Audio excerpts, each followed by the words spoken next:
mais adiante.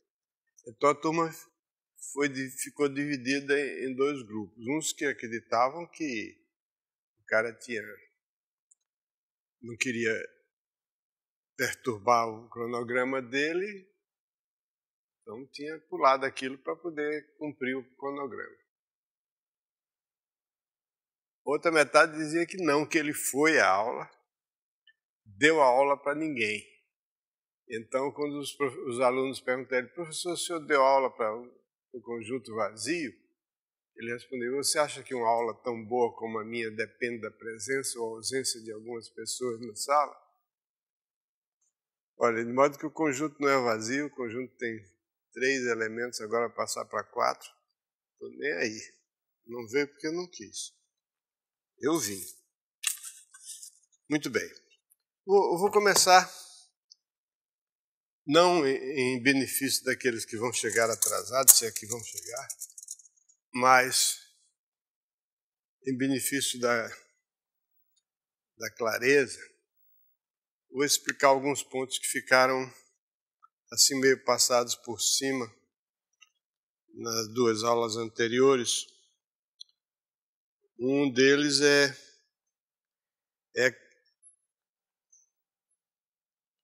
eu acho que eu nem mencionei, é o seguinte, que foi se M e N são superfícies,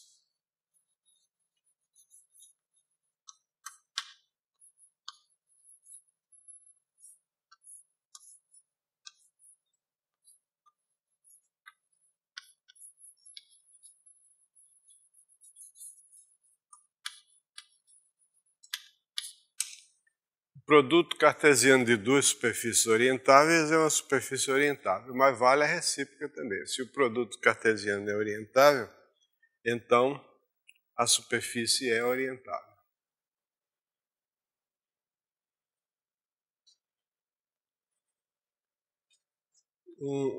Isso às vezes a gente utiliza para provar que certas superfícies são orientáveis. Algumas coisas são bastante simples, nem precisava disso, mas, por exemplo, uma forma de ver que a esfera é orientável é que o produto cartesiano da esfera por uma semirreta, digamos, 0 mais infinito, ou pela reta toda é a mesma coisa, vai dar produto cartesiano da esfera, digamos, pelo intervalo 0 mais infinito,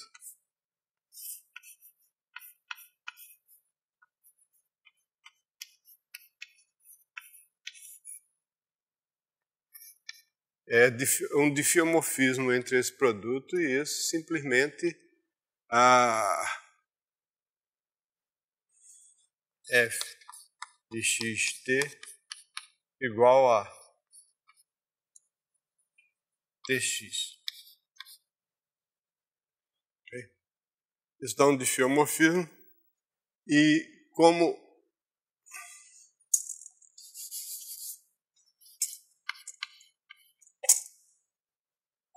Rn mais 1 menos o 0 é um aberto no Rn mais 1, então é uma superfície orientável, obviamente. Daí resulta que Sn, que a esfera, é orientável. Se precisasse disso, mas é uma forma de verificar. E há outros casos análogos. Né?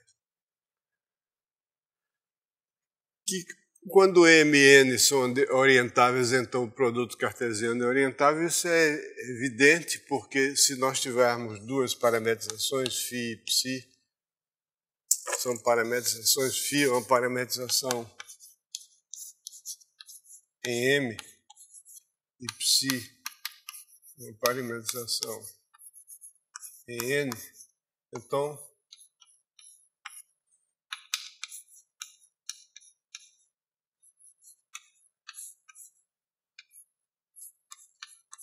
isso é uma parametrização em M vezes N. Essas são as parametrizações que definem o produto cartesiano como uma superfície. E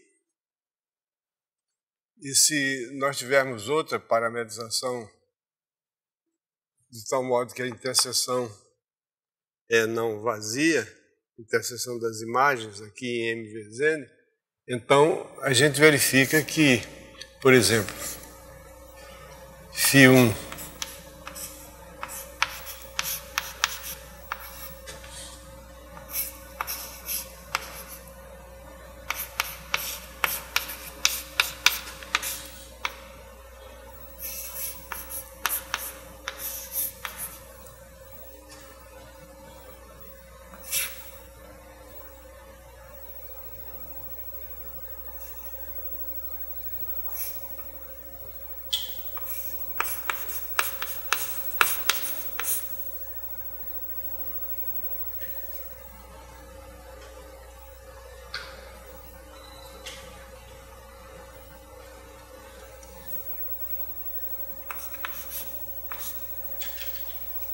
ou isso aqui, não sei, peraí. Φ2 inverso, φ1 inverso, φ1. Esse aqui está errado.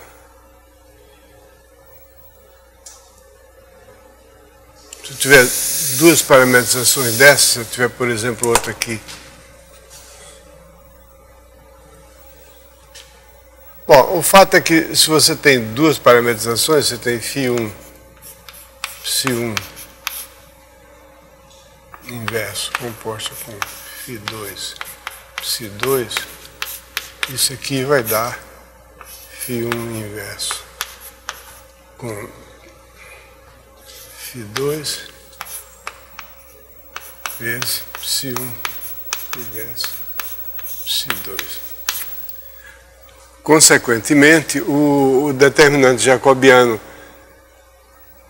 sendo positivo aqui e aqui, é positivo aqui porque esse determinante jacobiano desse aqui é o produto desses dois determinantes jacobianos. A recíproca é um pouquinho, tem um pouquinho mais de trabalho, mas não muito. Quer dizer, se você tiver M, o produto cartesiano orientável, então obrigatoriamente as duas superfícies, e assim vai para um número qualquer de superfície. Se tiver um produto cartesiano de várias superfícies, se for orientável, cada uma dessas superfícies que dão o produto é orientável. Porque isso aí prova essa parte. Para provar essa outra parte aqui, supondo que o produto cartesiano é orientável, então a gente seja A, um atlas coerente em M vezes N. Então eu defino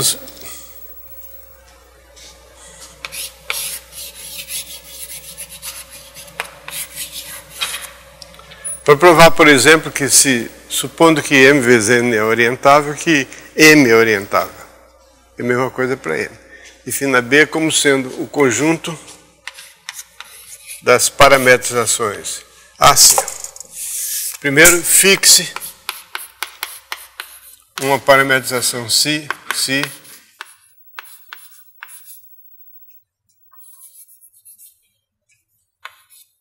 em M.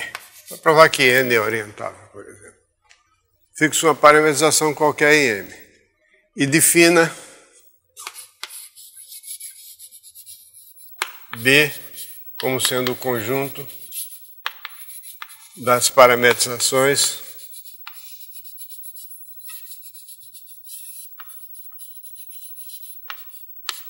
φ de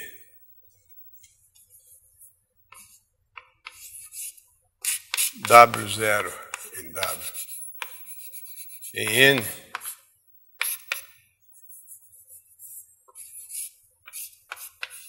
tais que xi vezes I pertence ao atlas A.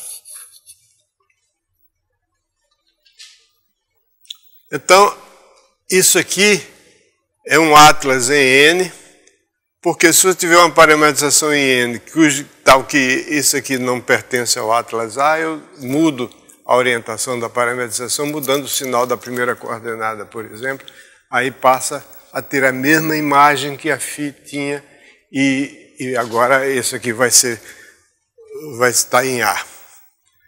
Agora, então esse B é um atlas. E a mesma coisa que o mesmo tipo de verificação aqui mostra que esse atlas é um atlas coerente, porque se eu tiver Φ e Ψ pertencem a B, então, supondo que as imagens de Φ e de Ψ não são disjuntas para fazer a mudança de parametrização, então eu tenho o seguinte, que Xi vezes Φ e Xi vezes Ψ pertencem a A. Então eu faço a mudança.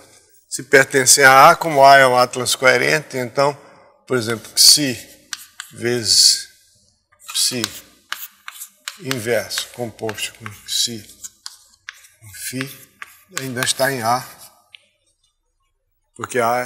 Aquela afirmação de que o produto das parametrizações, que ela está no atlas, não seria melhor dizer que ela é positiva com relação ao atlas? Porque... não é pertence ao atlas, é porque eu estou admitindo que isso é um atlas coerente máximo. Tá? É até bom você falar isso, porque aqui no livro eu não falo em atlas máximo. Mas quando você tem um atlas coerente, você pode ampliá-lo de modo que ele forme um atlas coerente máximo, quer dizer que você não pode acrescentar mais nada, tudo que é positivo está dentro dele. De que modo? Simplesmente acrescentando a esse atlas todas as parametrizações que são compatíveis com as parametrizações daquele atlas. Então, na minha cabeça eu estava pensando nisso, mas em vez de pertencer a A, eu digo que positiva.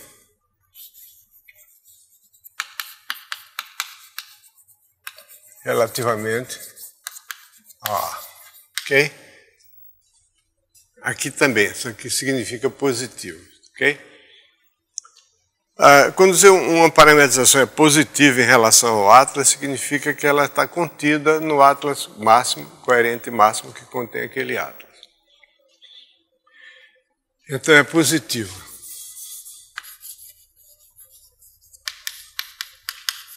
Porque isso aqui, o que se cancela, fica só Ψ inverso. Então, o atlas B é um atlas coerente. Porque isso aqui... Porque tanto essa aqui é positiva, como essa é positiva, então isso aqui é positivo, mas isso aqui cancela o que se fica... Ok? Fala, Conrado. Xi cruz Φ. É? Xi cruz Φ. Você disse que está no... Eu não entendi. A parametrização de dados era exata, isso? Não estou entendendo, não estou escutando. É porque eu confundi, porque antes você tinha escrito que a Φ ia de V0 em V. E aí... Não, mas ela não vai. Tá certo. Ok. Muito bem, então... Fica essa coisa que está no livro, mas eu não tinha falado, que é um fato interessante, é que quando o produto é orientável, então cada uma delas é orientável também. Pois isso foi uma coisa que precisava completar. Agora, outra coisa, esse sim é mais sério, foi uma coisa que eu passei meio por cima, que eu preciso agora explicar com detalhes, embora... Tem aquela famosa observação que foi feita pela primeira vez por escrito e por um cara que nem matemático era, chamado Johannes Kepler. Não sei se vocês já ouviram falar em Kepler. Então ele diz o seguinte, que no prefácio do livro dele, Astronomia Nova, ele dizia que quando você está explicando uma coisa, as pessoas podem não entender por dois motivos opostos. Ou porque você não deu suficientemente detalhes, ou porque você deu detalhe demais. Então ele diz o seguinte, porque você pode não enxergar porque está na escuridão, ou pode não enxergar porque está ofuscado pelo excesso de luz. Então, às vezes a gente quer explicar demais, termina ficando confuso. O segredo está em achar esse meio termo entre a concisão e a clareza. Nem sempre prolixidade significa clareza. Às vezes concisão torna as coisas mais claras. Mas de qualquer modo, o problema, o que eu estou querendo, esse longo prefácio, é para falar no seguinte, que quando M é uma superfície, uma hiperfície,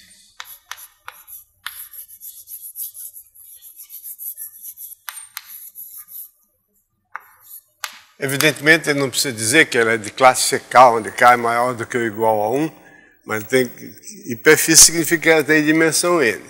Se ela é orientável, implica que existe em M um campo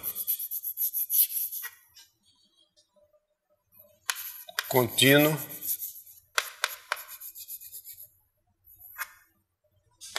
U unitário U e M em Rn mais 1 de vetores normais.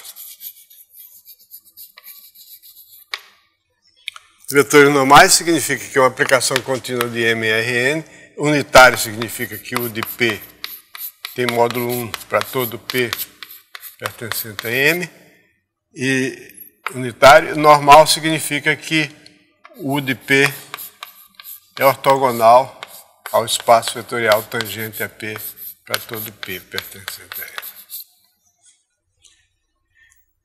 E esse campo é definido assim. Para cada ponto P, eu tomo uma parametrização φ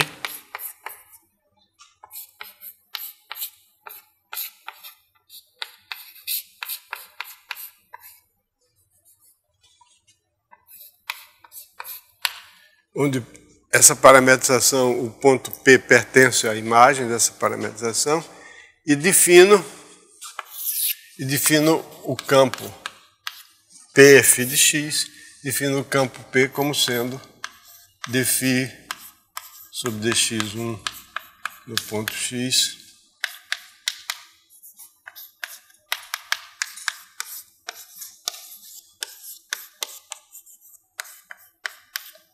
P, repito, igual a φ de x.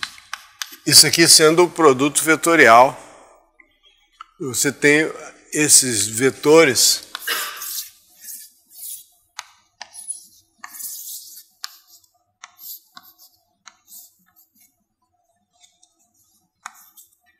são os vetores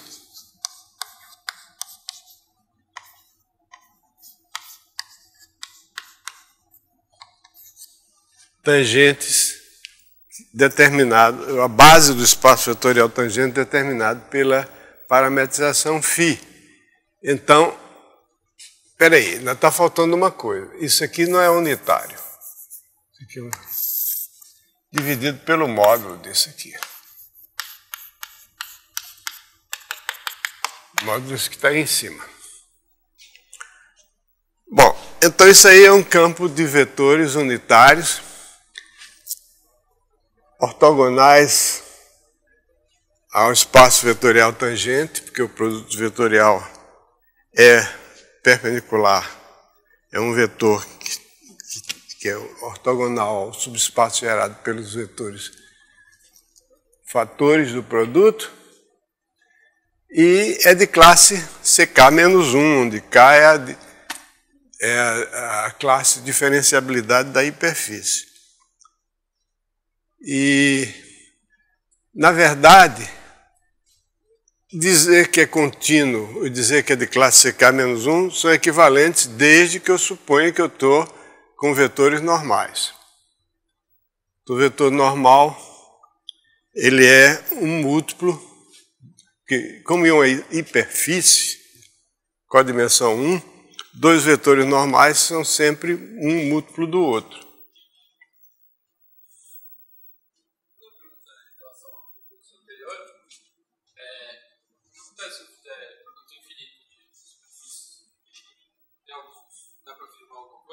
Quê? Se eu fizer produto infinito de superfície.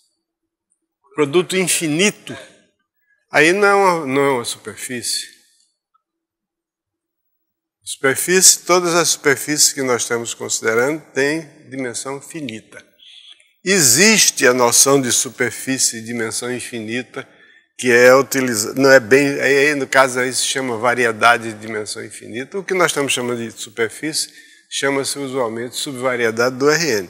Existem variedades diferenciáveis de dimensão infinita, que ocorrem quando se estudam espaços de funções, que são espaços de dimensão infinita, são coisas, subconjuntos que estão num espaço de dimensão infinita. Mas nosso estudo aqui se refere a superfícies de dimensão finita, todo ele. Ali na primeira parte da demonstração, você fez φ1 bola por π1 aumentou por 2 para os π2 e deu φ1 menos 1 bola por 2 para os π2. Quer dizer, esse determinante é positivo em cada um deles é positivo, é isso? Peraí, isso aqui está... Esse determinante é positivo, é isso? É, o determinante do produto é o produto dos determinantes. Sim, mas em espaços assim também? É. Só olhar para a matriz, fica uma matriz com dois blocos, assim.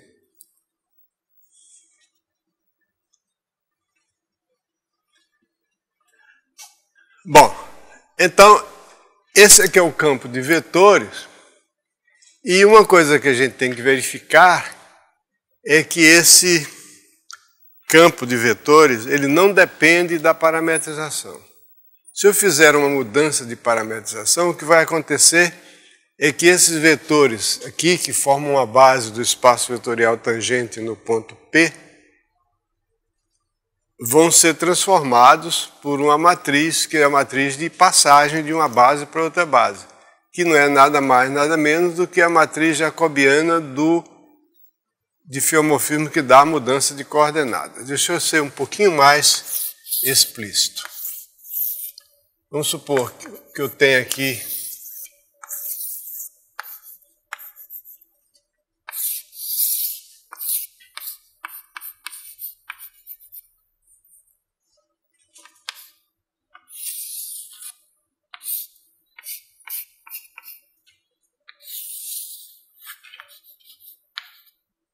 aqui eu tenho a parametrização φ,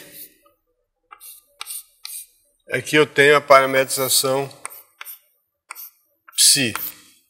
A mudança de parametrização é um difiomorfismo definido aqui na imagem inversa de V interseção W por φ, tomando valores na imagem inversa de V interseção W por ψ. E esse difiomorfismo é ψ inverso composto com φ, que eu tenho chamado de xi. Leva esse aqui, que é φ inverso de V interseção W, nisso aqui, que é ψ inverso de V interseção W. A matriz jacobiana desse difiomorfismo é exatamente a matriz de passagem da base dφ sobre dx1, dφ sobre dxn, para a base dψ sobre dx1, dψ sobre dxn. Isso é imediato, pela regra da cadeia. Ok? Então, quando a gente faz...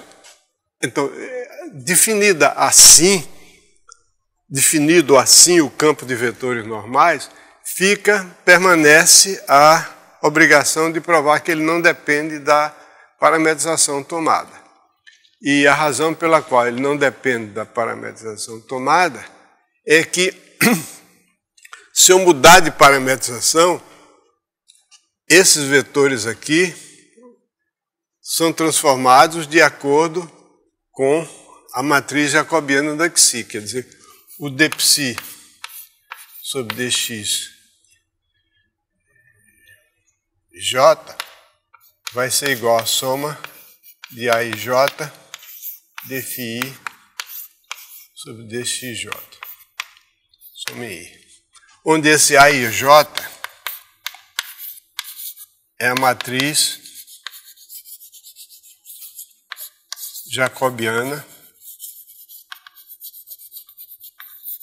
de Xi no ponto correspondente. Supõe-se que tem cada ponto, eu estou me referindo a cada ponto, eu não estou pondo ali para não ficar muito comprida a história. Ok? Então o que vai acontecer é o seguinte: quando você tem um produto vetorial,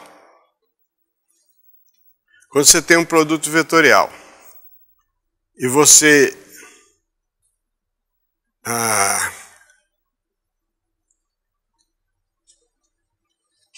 transforma os elementos, os fatores do produto mediante uma transformação linear, quer dizer, isso aqui significa isso aqui, então o produto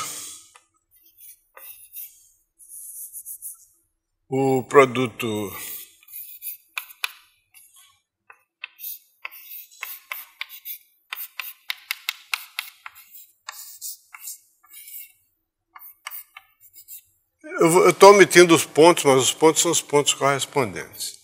Vai ser igual ao determinante dessa matriz, AIJ, multiplicado por dψ dx dy.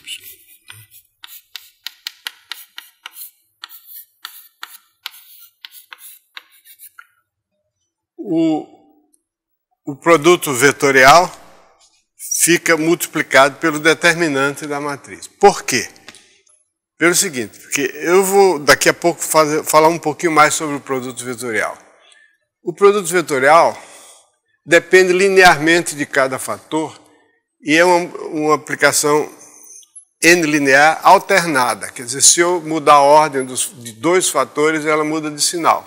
Se fizer uma transposição, trocar o i pelo j e o j pelo i, ele muda de sinal. E existe um teorema de álgebra linear, um teorema extremamente importante, que é a base da definição de determinante. Que diz o que esse teorema diz? O conjunto das formas n-lineares alternadas num espaço vetorial de dimensão n é um espaço vetorial de dimensão 1. E o determinante é uma dessas formas. Quer dizer, se você tem duas formas n-lineares alternadas, uma delas é múltipla da outra, múltiplo constante da outra. E o determinante é uma delas. Então, esse produto aqui é um múltiplo desse produto aqui. Aliás, que é um múltiplo está na cara, porque esses dois vetores são pertencem ao complemento ortogonal do espaço tangente, portanto, o complemento ortogonal tem dimensão 1, então um deles é múltiplo do outro. Mas é um múltiplo constante. Significa que se eu mudar esse vetor aqui e esse aqui, esse fator aqui continua o mesmo. Quer dizer, sempre continua o mesmo bem entendido, quer dizer. Fica multiplicado pelo determinante ou por qualquer outra coisa. Mas aqui, por que é o determinante? Porque se eu escrever esse elemento como combinação linear desses aqui, o produto deles vai ser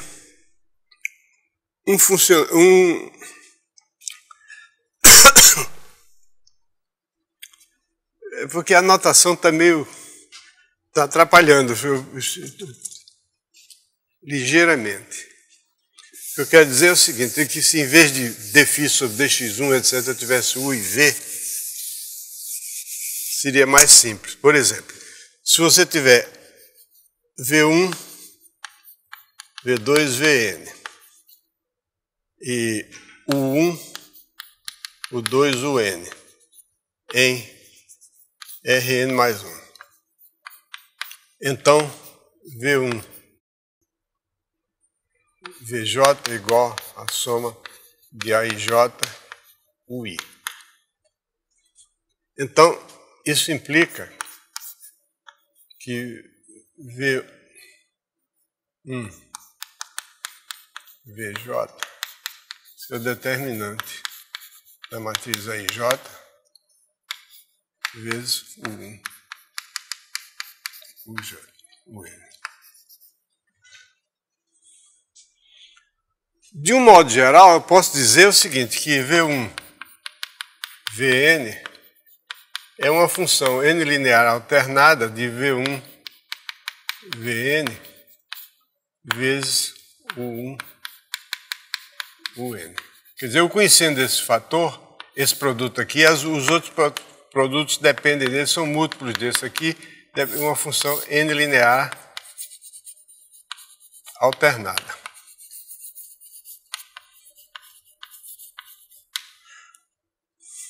O determinante também é uma função n linear alternada desses n vetores. Então, duas funções n lineares alternadas que têm o mesmo valor numa sequência dada de vetores, elas coincidem sempre, porque um é múltiplo da outra. Se tem o mesmo valor, elas são iguais. Então, se você considerar delta de V1, Vn como sendo o determinante da matriz AIJ, então você tem, isso aqui é uma função n linear alternada de V1, V2, Vn, esse aqui também é uma função linear alternada de V1, V2, Vn, e as duas coincidem quando V1, V2, Vn é igual ao 1, U2, Un. Então elas coincidem em geral. Então significa que f de V1, V2, Vn é igual ao determinante de V1, V2, Vn. Igual ao determinante de AIJ.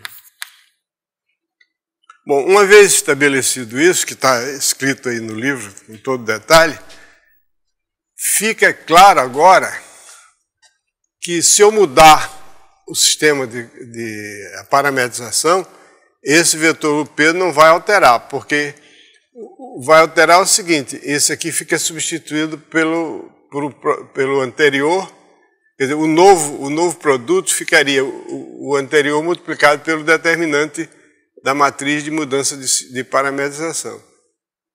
Mas esse determinante vai ficar também aqui no denominador, então cancela. Agora, por que não muda o sinal? Quer dizer, podia mudar o sinal. Não muda o sinal porque eu estou supondo que a superfície é orientável. Consequentemente, esse produto aqui e esse são múltiplos, um é um múltiplo positivo do outro. Então, o que fica faltando aí nessa história é explicar direitinho o que é que significa o produto vetorial, que é uma coisa que, lamentavelmente, não é muito conhecido em N dimensões, quer dizer, em nível elementar. O produto vetorial de N vetores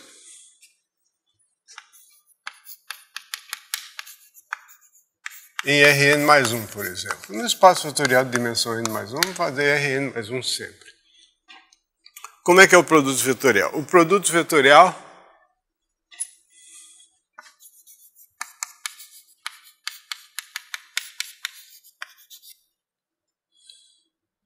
é um vetor de Rn mais 1 que tem a seguinte propriedade. Primeiro, é ortogonal a todos os VIs.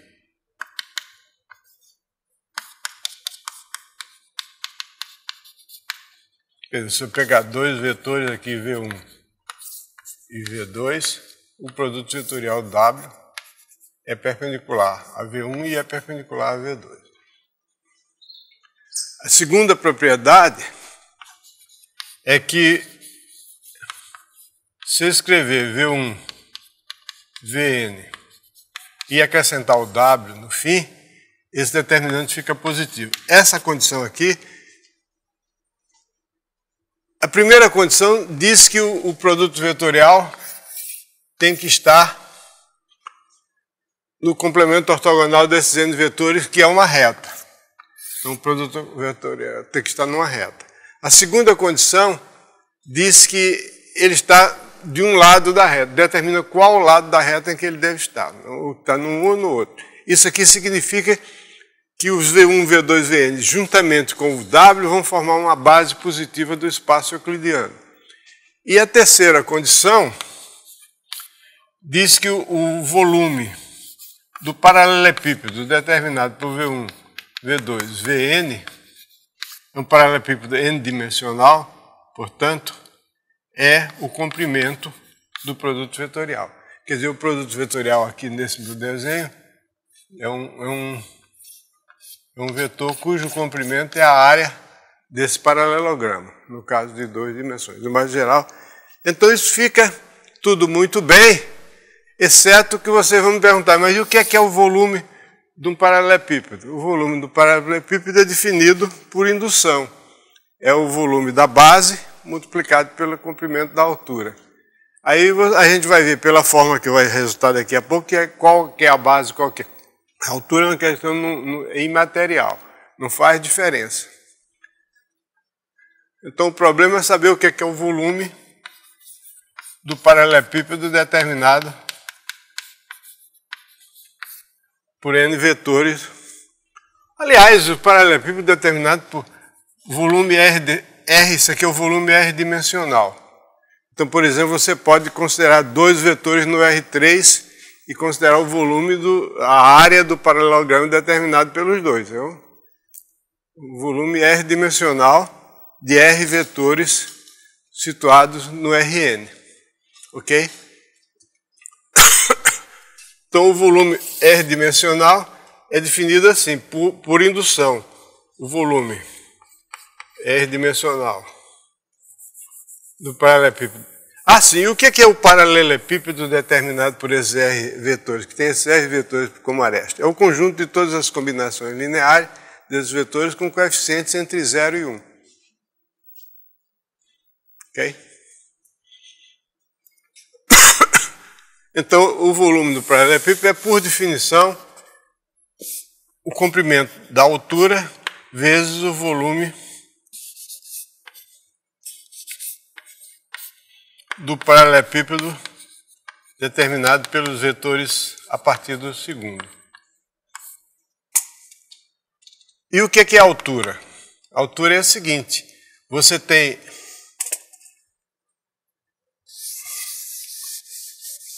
R vetores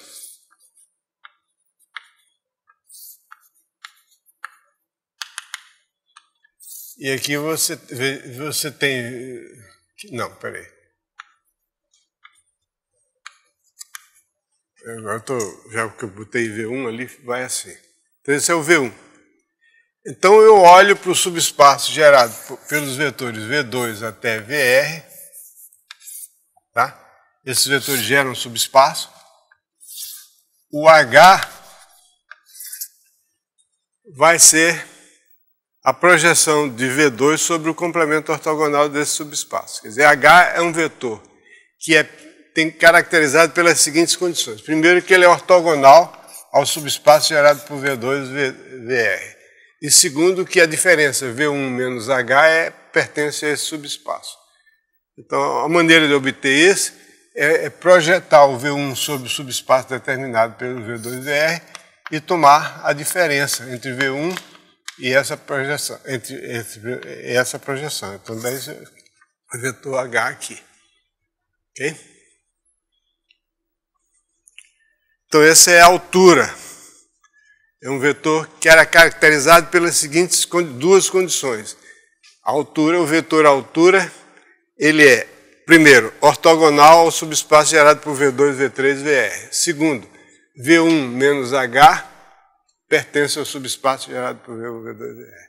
Terceiro espaço. Então, essa é a definição. Por exemplo, no caso do plano, a área do paralelogramo, você tem um vetor outro vetor aqui, você toma do paralelogramo, é por definição a base, base multiplicada pela altura.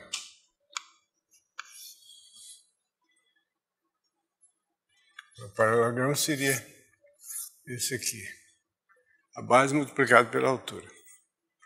De um paralelepípedo é a área da base multiplicada pela altura. Essa é a definição. Acontece o seguinte, que a definição, para poder completar a definição do produto vetorial, a definição de volume é dada assim, então aparecem umas coisas aqui esquisitas. Por exemplo, por que eu tomei a altura em relação à primeira e nona, segunda, terceira, quarta, R? Tanto faz. A gente vai ver que tanto faz. Agora, o interessante, tem um fato elegantérrimo, que é o seguinte, é que se eu pegar esses vetores aqui e tomar a matriz de Gram, que é a matriz formada pelos produtos internos de VI pelos VJ, isso é uma matriz R por R, chama-se a matriz de Gram. Como toda matriz.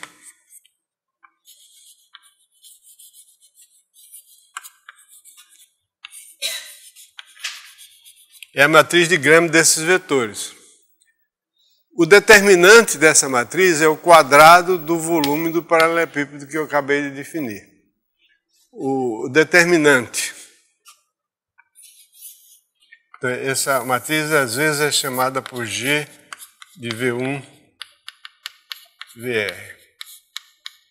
O determinante da matriz G de V1 VR é igual ao volume do paralelepípedo determinado por esses vetores ao quadrado.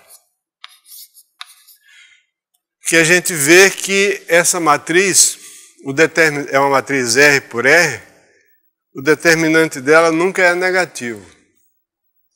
E se o determinante for zero, significa que os vetores são linearmente dependentes, uma vez que eu verifique isso, que o volume vai ser zero. Como é que a gente vê isso? Uma forma, então, o teorema é o seguinte, que o volume do paralelepípedo gerado pelos vetores V1, VR, é igual ao determinante da matriz de Gram desses vetores ao quadrado. Esse aqui é o teorema. Teorema de álgebra linear.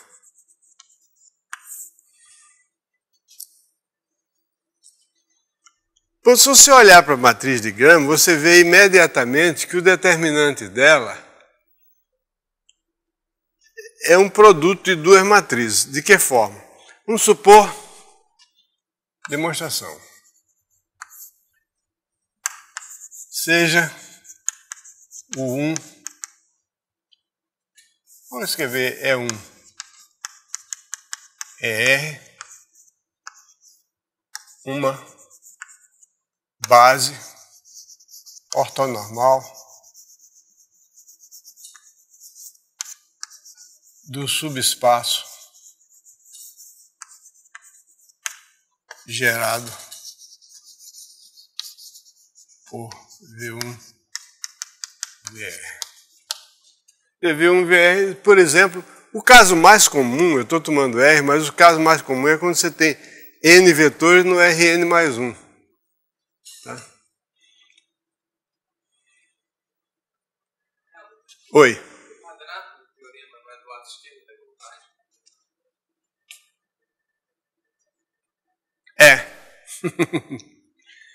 Eu disse uma coisa e escrevi outra, mas é aquilo que eu já lhe disse. Eu tenho uma desculpa permanente para isso. Obrigado, Conrado. Eu disse que esse determinante é sempre não negativo, então é ele que tem que ser o quadrado. A desculpa que eu tenho, a desculpa permanente é a seguinte: o professor de matemática pensa A, diz B, escreve C, todo mundo entende D e o certo é E. Já falei isso aqui.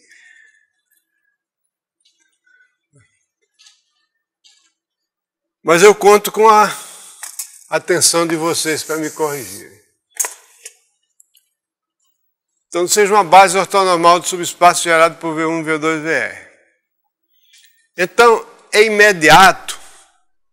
Então, você tem o seguinte, que cada VJ é soma de AIJ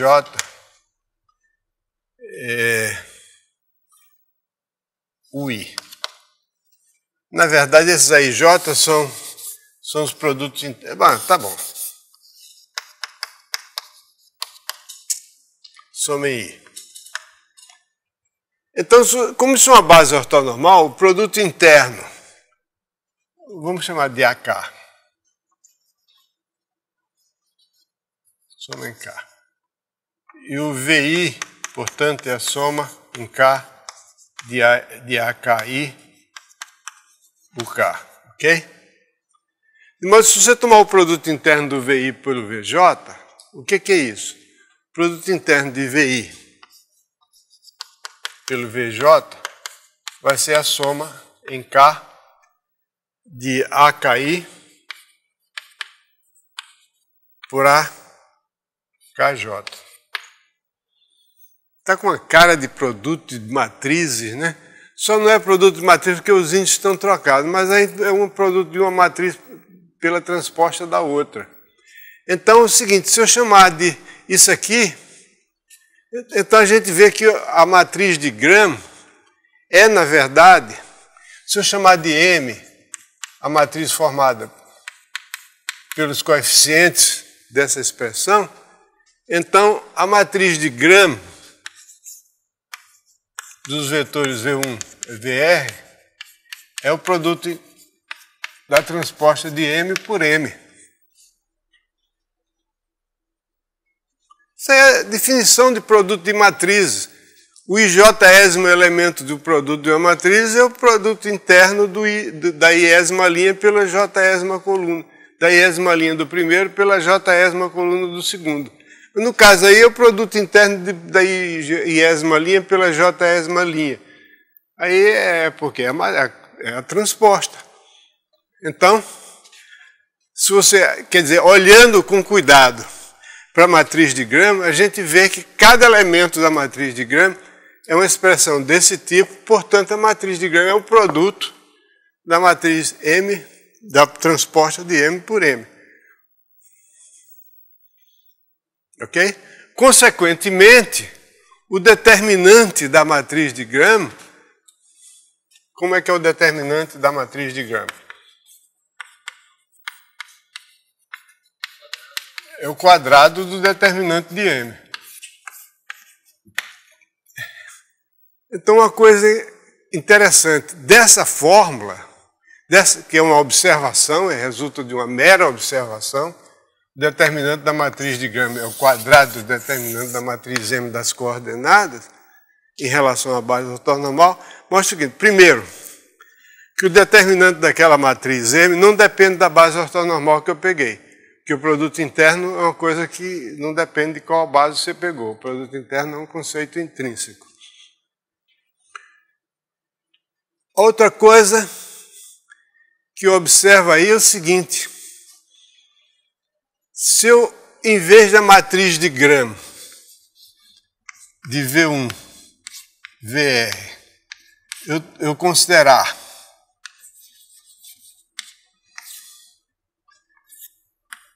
a matriz de Gram, considerar só o H, V2, VR, esses dois determinantes são iguais. Porque ambos são o quadrado do determinante da matriz M. A matriz M é a matriz cujas colunas são as coordenadas dos VIs.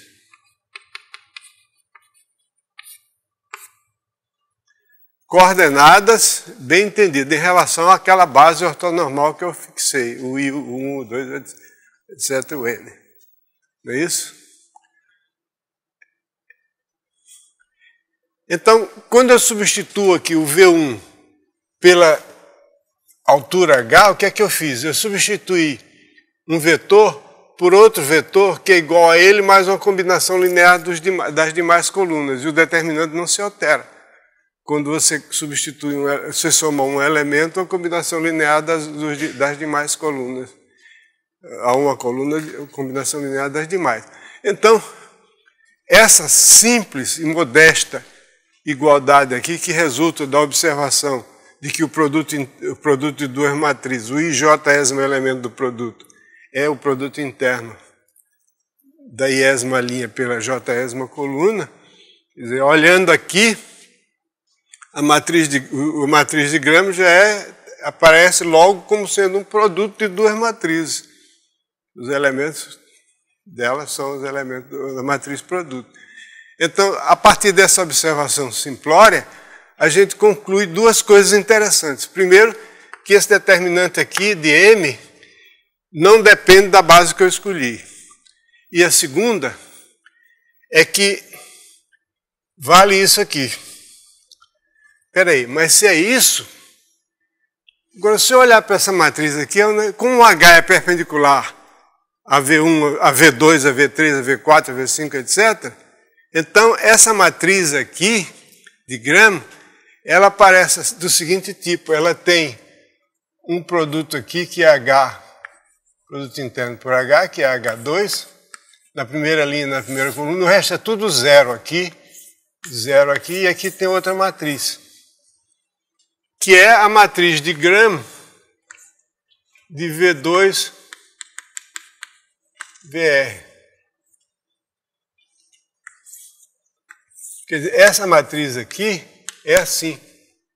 Por quê? Porque o H é perpendicular a todos os outros vetores. Então vai dar tudo zero na primeira linha e todo zero na primeira coluna. Então, esse determinante vai ser o produto. Vai ser H2 vezes o determinante da matriz de Gram de V2 VR. Agora eu posso admitir por indução que eu provei o teorema que eu estava querendo provar para R-1. Então, o que fica? Fica isso aqui, é H2 vezes o volume do paralelepípedo determinado por V1, V2, VR, esse volume aqui ao quadrado, e com isso fica demonstrado o que eu queria. Aliás, mais do que eu queria. Mas eu vou precisar de tudo. Primeiro, que o quadrado do volume do paralelepípedo é igual ao determinante da matriz de Gram. Segundo, que esse volume do paralelepípedo é o valor absoluto do determinante daquela matriz. Porque aquela matriz M pode ter um determinante negativo, mas é o valor absoluto. Eu só conheço o quadrado dela, que é a matriz, é o determinante de Gram. Ok? Então, com isso, a gente inicialmente já sabe de uma coisa, é que o produto vetorial está definido. Ou melhor, existe um único vetor que é perpendicular a todos os VIs, o determinante dele aqui é positivo e o volume e o comprimento dele é isso aqui. Essa primeira condição diz que ele está na reta perpendicular ao subespaço gerado pelo V1, V2, Vn. A segunda condição diz de que lado dessa reta ele está, e a terceira condição diz o comprimento dele. Então o vetor está determinado. E que vetor é esse? Tem uma fórmula explícita para ele? Tem sim. É só escrever assim. Eu acho que todo mundo aqui já estudou física, e esse produto vetorial aparece, né? Aparece de uma forma engraçada. Tem um chamado determinante simbólico, em que você tem um determinante, você tem dois vetores no R3, então os vetores têm coordenada, digamos, A1, B1, A1, A2, B1, B2 e C1, C2. Aí você põe aqui, é 1. Aliás, aqui no curso é chamado de IJK, que é o E1, E2 e E3. Tá, isso aqui são resquícios do tempo do Hamilton, em que I é a raiz quadrada de menos 1, J é a outra raiz quadrada de menos 1, K é a outra raiz quadrada. Então você tem os quaternios. Então a gente chama isso aqui de E1, E2, E3. Então considera o determinante dessa matriz. Só com uma coisa engraçada, que esse E1, E2 e E3 não são números, são vetores. Então você é obrigado a desenvolver esse determinante segundo os elementos da última coluna, desenvolvimento de Laplace. Aliás, aqui no livro tem um errinho, olha, errinho porque é meu, se fosse de outro autor eu diria um errão. Tem um erro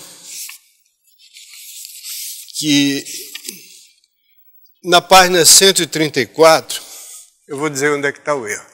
A definição é a seguinte: então, desenvolvendo esse determinante segundo os elementos da última coluna, fica E1 multiplicado por esse determinante aqui, tem um sinal. E2 multiplicado pelo outro, eles são chamados menores. Se você chama de M a matriz cujas colunas são as coordenadas de V1, VR,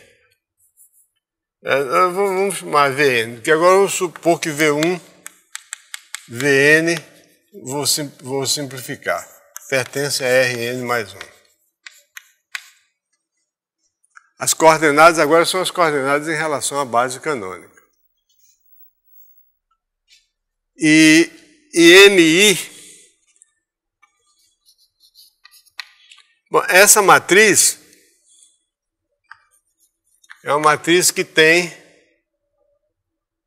N mais 1 linhas e N colunas. É uma matriz que tem N mais 1 linhas e N colunas. No livro esse M está um M negrito, tal. Aqui no quadro não tem. Podia botar um giz colorido para diferenciar a matriz dos inteiros, mas tudo bem. Vocês entendem. Então eu chamo de MI o determinante da matriz menor N por N, relativo a iésima linha. Quer dizer, a matriz M é uma matriz que tem N mais 1 linhas e N colunas. Aí eu tiro a iésima linha e fica uma matriz N por N. Então, cujo determinante eu chamo de MI. É o chamado determinante menor relativo a iésima linha. Então, a definição é a seguinte: V1, Vn é a soma de menos 1 elevado. Aí é que está. Eu tenho que fazer o desenvolvimento em relação à última linha. Aí eu botei aqui menos 1 elevado a n mais i, mas não é n mais 1 mais i, porque eu tenho, quando eu acrescento uma coluna aqui, ficaria um determinante aqui com uma coluna do Zé, ficaria n mais 1 por n mais 1. Então a soma de n menos 1 elevado a n mais i mais 1, o determinante menor multiplicado por i, que é os elementos básicos. Então i igual a 1 até n mais 1. Então, por favor, na página 134, onde tem a definição do W igual a isso, você acrescente um 1 aqui. Aí no livro está n mais i mais 1. Porque a matriz tem n mais... Então essa é a definição. Agora, tendo dado essa definição, a gente verifica que isso aí é uma função n mais 1 linear, n linear alternada, que se troca a ordem dos VIs você vai trocar a ordem das colunas, então o determinante muda de sinal, né? E é linear, porque o determinante depende linearmente de cada coluna. Então, essa é a verificação. Agora, além disso, a gente verifica o seguinte, que se você tomar o produto vetorial, o produto interno de W por qualquer vetor Z, isso aqui vai dar o determinante da matriz n mais 1 por n mais 1, cujas colunas são V1, Vn, Z. É só substituir aqui, você verifica pela expansão de Laplace, desenvolvendo esse determinante aqui em relação à última coluna, que dá o produto interno desse vetor cujas coordenadas são isso, pelo vetor Z. Ok? Bom, daí saem todas as coisas que a gente quer, as quais caracterizam o produto interno. Então, essa fórmula mostra que o produto interno é uma função n mais 1 linear, n linear alternado dos seus fatores. Mostra isso aqui, por exemplo, o produto interno de W por cada VI vai dar 0, porque se eu puser isso aqui, um VI aqui, eu vou ter um determinante com duas colunas iguais. Então é 0. Isso aqui dá positivo, porque, bom, supondo que os vetores são linearmente independentes. Se ele for linearmente dependente, isso aí vai dar 0 sempre, porque o determinante vai dar 0. Tá? Então esse determinante é positivo simplesmente porque vai ser o produto interno. Se eu substituir o Z aqui pelo W, que é o próprio produto, fica o produto interno de um vetor por ele mesmo. Um vetor não nulo por ele mesmo. E que o volume é igual ao V, isso aí precisa fazer uma pequena verificação. A última coisa requer que a pessoa tenha a definição de volume e aquelas coisas que nós vimos a respeito do volume. Por isso que na próxima edição, que vocês não vão comprar agora porque a próxima edição não saiu, mas assim que terminar... Esse livro vende em torno de 1000 exemplares por ano. Então, no fim do ano, essa edição vai estar esgotada. Só tem 200 e poucos ainda. Mas tem o pessoal que vai adotar no segundo semestre e tal. Então, vai sair um apêndice a esse capítulo com essas coisas que eu falei aqui. Mas vocês não precisam, porque vocês já viram aqui. Como é que a gente prova a terceira coisa aqui? Bom, isso aí está provado aqui no livro, só que o livro admite que a gente já sabe que o volume do paralelepípedo é dado pelo determinante, é o valor absoluto do determinante da matriz de suas coordenadas.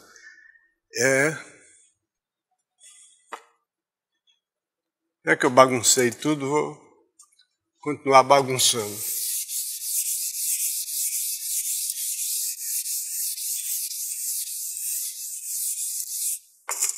Provado aqui é o seguinte, aqui. Se eu chamar de Vn, então seja Vn mais 1 igual ao volume do paralelepípedo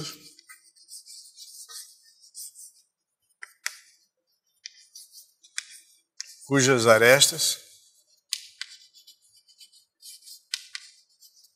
são o V1, Vn e W. W simplesmente é V1 produto Vn. Ok? Então, portanto, Vn é o volume do paralelepípedo cujos arestas são V1, Vn. Portanto, é a base. O Vn aqui é o volume desse paralelepípedo aqui, e aqui está está aqui o W, que é o produto vetorial, e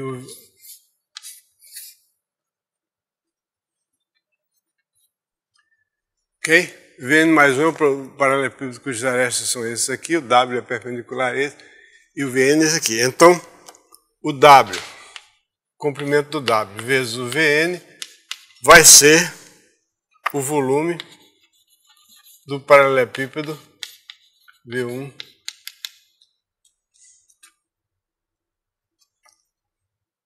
Vn W.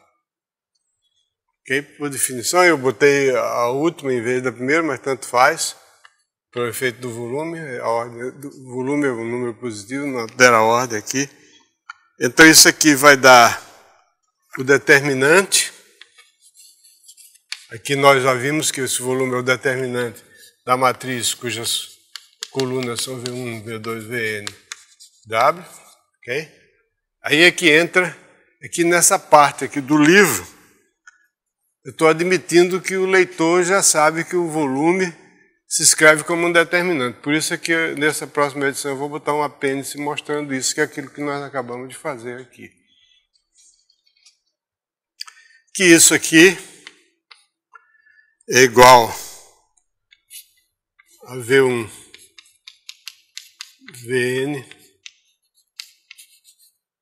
W, pelo que nós acabamos de ver aqui, que isso aqui é simplesmente W módulo ao quadrado.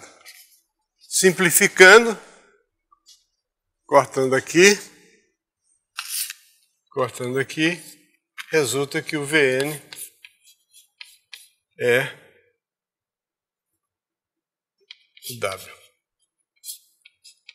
Quer dizer que o comprimento do produto vetorial é o volume do paralelepípedo determinado por esses n vetores. Muito bem. Com isso a gente conclui a parte com a dimensão 1 e agora vamos continuar, né? Vamos bola para frente. O que está faltando eu falar aqui? Bom, o que está faltando aqui é falar sobre o multiplicador de Lagrange.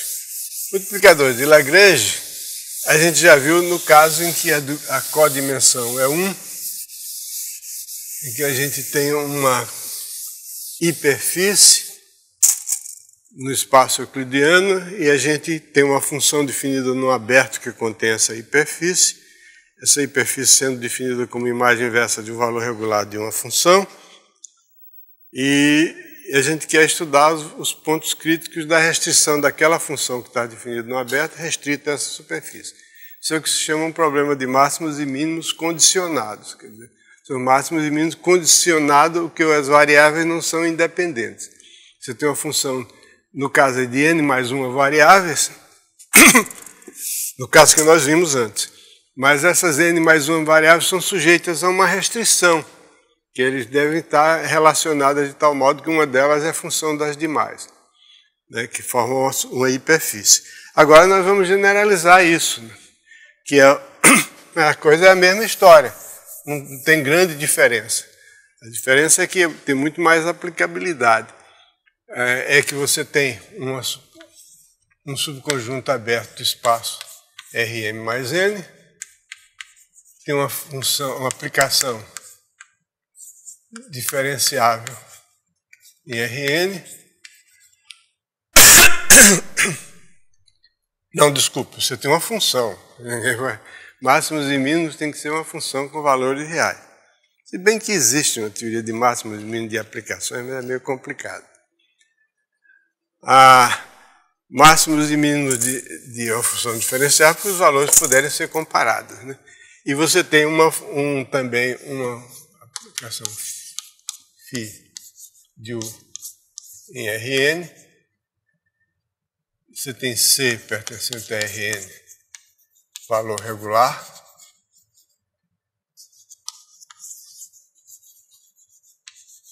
De φ. Tem uma superfície M que é φ inverso de C. Então, achar pontos críticos da restrição de f a m. Quer dizer, eu tenho uma função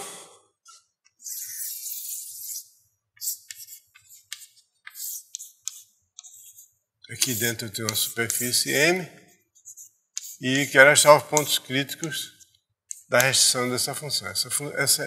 Essa superfície aí é uma definida como imagem inversa de um valor regular. Esse C é C1, Cn. Essa φ, portanto,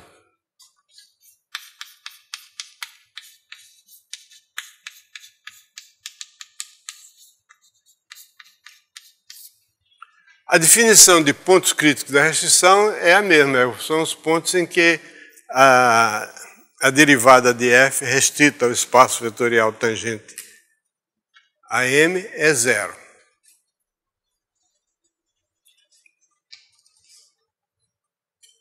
Então, isso significa que o gradiente de f é perpendicular ao espaço vetorial tangente a M. Isso significa que o gradiente, digamos, P, vou botar no singular, aqui P pertencente a M é ponto crítico da restrição de Fm. Isso significa que o gradiente de F no ponto P é perpendicular ao espaço vetorial tangente a M naquele ponto. Isso quer dizer que o ponto é um ponto crítico. Mas se acontece que o gradiente de φ1,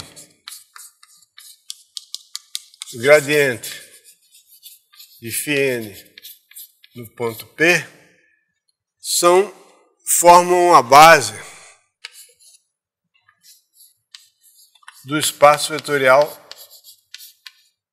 que é o complemento ortogonal de TPM, porque esses gradientes, isso quer dizer que é valor regular. Bom, só é o seguinte, todos eles perpendiculares ao espaço vetorial tangente, porque a função φ é constante. Cada uma das suas coordenadas também é constante, naturalmente, ao longo de M. Portanto, o gradiente se anula ali ao longo de M, portanto, o gradiente de M é um vetor, o gradiente de cada uma dessas funções é um vetor perpendicular ao espaço vetorial tangente. Isso quer dizer que o gradiente de F no ponto P é uma combinação linear do gradiente de φ1 no ponto P mais etc, mais lambda n gradiente de φn no ponto P. E aí o método dos multiplicadores de Lagrange consiste em, para determinar os pontos críticos, em achar soluções para essa equação. Aliás, não é só essa equação, isso aqui são, na verdade, n equações, né? M mais n equações, porque o gradiente é um vetor do espaço R mais n. E tem mais outra equação, que é a equação que é φ de P igual a zero, igual a C. Então, esse conjunto de equações determina, ou supõe-se que vão determinar os pontos críticos. Um exemplo interessante que é dado aí no livro, e ao mesmo tempo extremamente simples, mas que conduz a um resultado crucial em álgebra linear, que é o teorema dos valores singulares. O teorema dos valores singulares é uma generalização bastante ampla e rica do teorema espectral. O teorema espectral diz que toda transformação linear autoadjunta no espaço Rn, todo operador autoadjunto admite uma base ortonormal em relação formada por autovetores desse operador. Ou seja, que toda matriz simétrica é semelhante a uma matriz diagonal, cujos elementos da diagonal são os autovalores da matriz. Aqui nós temos, no Teorema dos Valores Singulares, nós temos uma transformação linear do espaço Rm no espaço Rn, onde M e N são quaisquer. E então o teorema diz o seguinte, que existe uma transformação linear de posto R. Significa que existe R, a imagem tem dimensão R. Então existe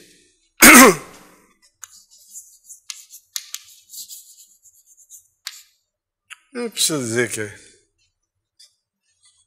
existem bases ortonormais de Rm e Rn tais que, deixa eu ver,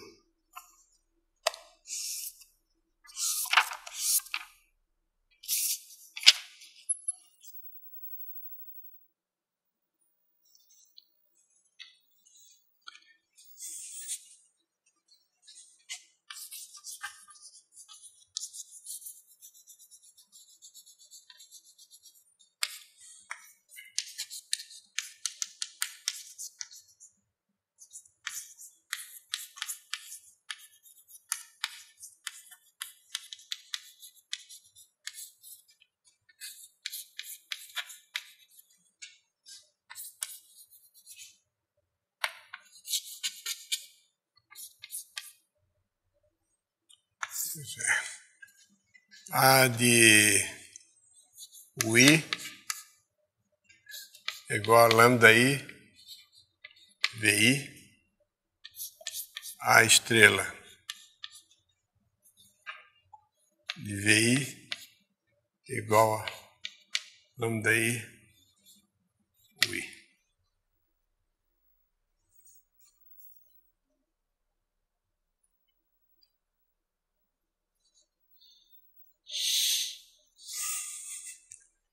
Onde lambda I é maior do que zero até R e lambda I é igual a zero se I maior do que R. Quer dizer, é como se fossem autovetores e autovalores generalizados. Né? Só que as bases são, os espaços são diferentes e as dimensões, portanto, também são diferentes. E essas bases são uma base ortonormal em Rn e uma base ortonormal em Rm, de modo que... Como é que a gente prova esse teorema? Bom, no meu livro de álgebra linear, esse teorema está provado lá com o recurso de álgebra linear, pura e simplesmente, não tem nada do outro mundo. Mas aqui a gente pode usar isso, o teorema dos multiplicadores de Lagrange, para mostrar como se pode obter uma demonstração bastante simples desse fato. É o seguinte, a gente considera uma função f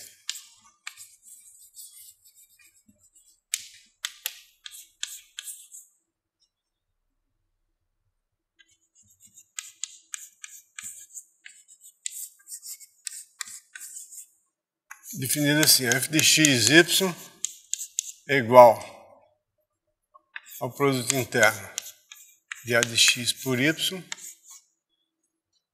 ou que é a mesma coisa que o produto interno de x por a estrela de y. Claro, essa definição de adjunto, de uma transformação linear. E vou considerar a função φ de Rm vezes Rn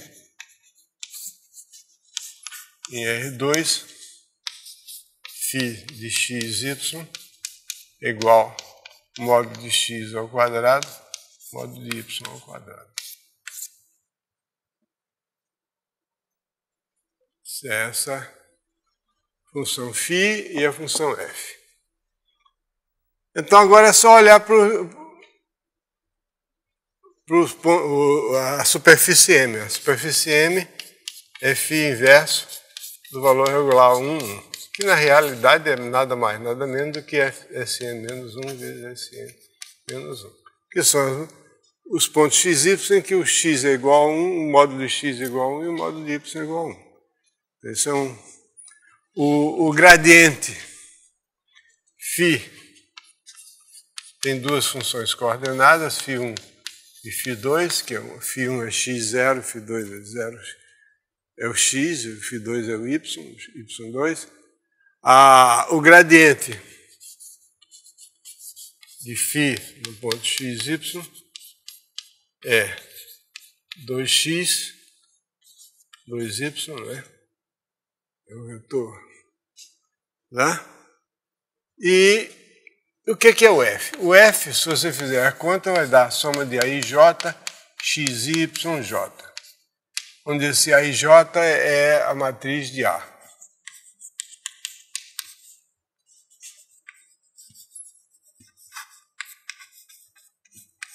AIJ é uma matriz que tem N linhas e M colunas.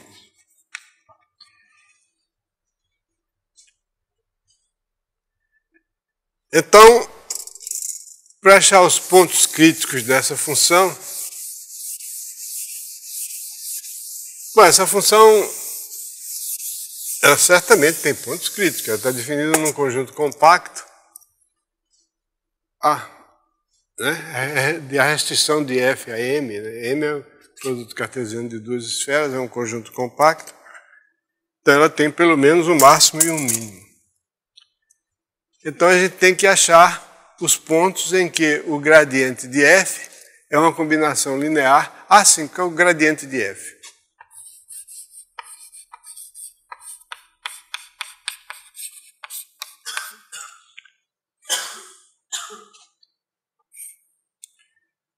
Isso aqui eu tenho que derivar em relação a x e derivar em relação a y, porque eu tenho uma função de duas m mais n variáveis. Então, a primeira derivada, derivando aqui dá, em relação a x, dá a estrela de y, a de x. Isso é um vetor do Rm vezes Rn, que é a mesma coisa que Rm mais n. Então eu quero que o gradiente de f, achar os pontos em que o gradiente de f, no ponto xy, seja igual a lambda. Eu vou botar a lambda sobre 2 por causa desse 2 aqui, fica, tanto faz.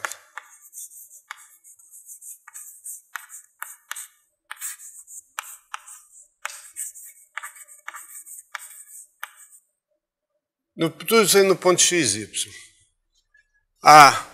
Então o gradiente de φ1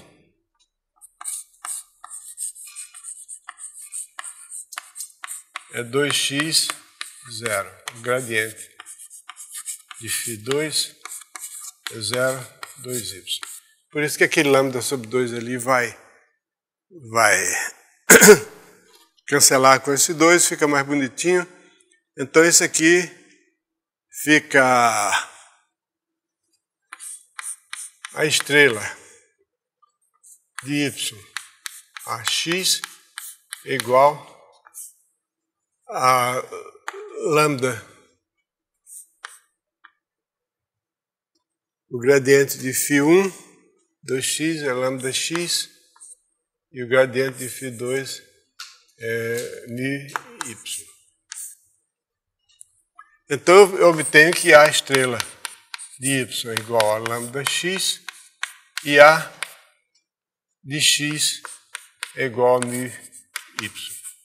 Só que esse lambda e esse μ são iguais, porque o que é o μ? Isso tudo aqui são vetores unitários. Nesse aqui tem a outra condição, que o x e y pertencem à esfera.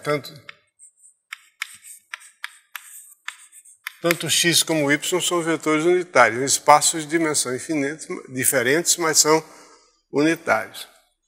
Então, o μ é igual a quê? A de x, produto interno com x. Porque o A de x é μ de y. Produto interno com y, desculpe. O A de x é 1000 de y, e o produto interno de 1000 de y por y vai dar 1000, porque o produto interno de y por y é 1. Então, isso aqui vai dar A de x é 1000y, A de x, y.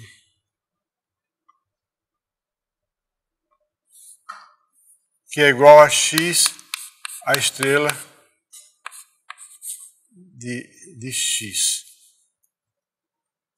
X é a estrela de y. Porque, passando A para cá, devido à definição de matriz de transformação linear, adjunta de uma transformação linear. Você passa para o outro lado. Mas aqui fica x, a estrela de y é lambda x, que isso aqui é lambda. Então, o μ é igual ao lambda. Então, eu tenho aqui, toda vez que eu tiver um ponto crítico da restrição de f àquela esfera, aquele produto de esferas, então eu vou ter que, esse ponto crítico é um ponto x, y, que A estrela de y é igual a lambda x e A de x é igual a lambda y. É o mesmo lambda. Ok? Agora eu posso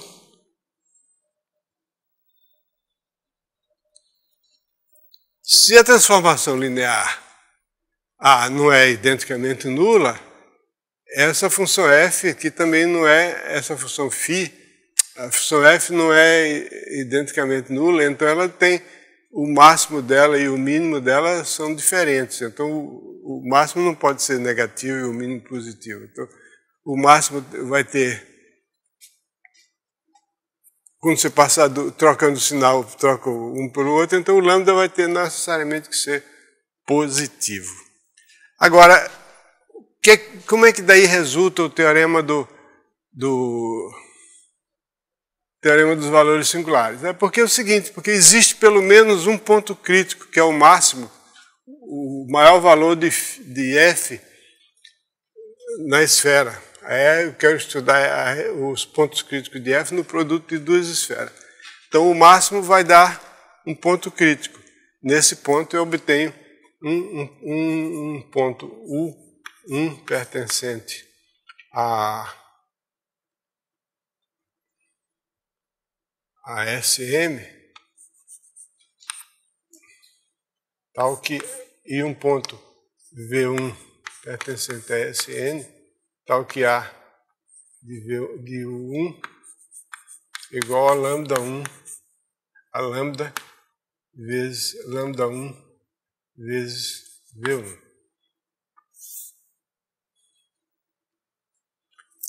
E a estrela de V1 é igual a lambda 1, U1. Aí, uma vez determinado esse ponto, eu tomo o complemento ortogonal dele, reduzo a dimensão de 1, eu faço a mesma coisa, eu vou decrescendo a dimensão, já está na hora de terminar.